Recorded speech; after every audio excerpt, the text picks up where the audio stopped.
ধর্মনগর শহরের link road সার্বজনীন কালী পূজা কমিটির এবার বিশেষ থিম।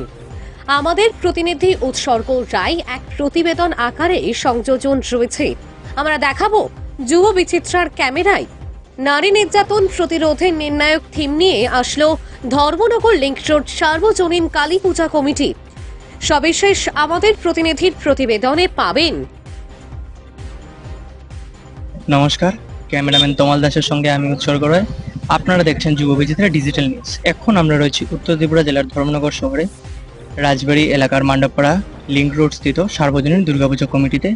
তো এখন আমরা পুরো ক্যামেরাম্যানের সঙ্গে পুরো প্যান্ডেলটাকে দেখানোর চেষ্টা করব এবং ক্লাব কর্তৃপক্ষ বা সদস্যদের সঙ্গে কথোপকথন করব।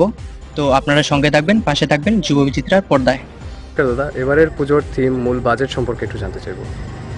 এবারের পুজো আমরা তৃতীয় বর্ষে আমরা উত্তীর্ণ হলাম। আমরা 2023 থেকে শুরু করছি পূজাটা, মানে গতবার এবং এবার আমাদের তৃতীয় বর্ষে হচ্ছে। এবারের বাজেটে আমাদের যে 1,60,000 টাকা ক্রস করতে পারে, 60,000 টাকার মতো আমাদের বাজেট।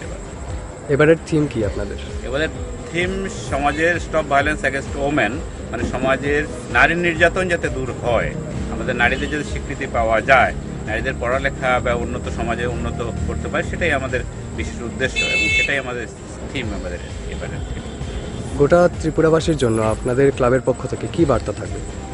গোটা ত্রিপুরাবাসীর জন্য এটাই বার্তা থাকে, শ্যামা মায়ের আরাধনা আমরা করছি, আমাদের শ্যামা মায়ের কাছে আমরা প্রার্থনা করছি সমগ্র ত্রিপুরাবাসীর থেকে সমগ্র বিশ্ববাসী যাতে শান্তি আসে, উন্নয়ন আসে এবং আমাদের সবার যাতে সুখের সমৃদ্ধি মানে আসছে দিন আমাদের সবাই যাতে সুখের হয়, সমৃদ্ধির হয়, সেটাই আমরা কামনা করছি। আপনার পরিচয়? আমার পরিচয়, আমি এইখানের উপদেষ্টা মণ্ডলীর একজন সদস্য। ধন্যবাদ।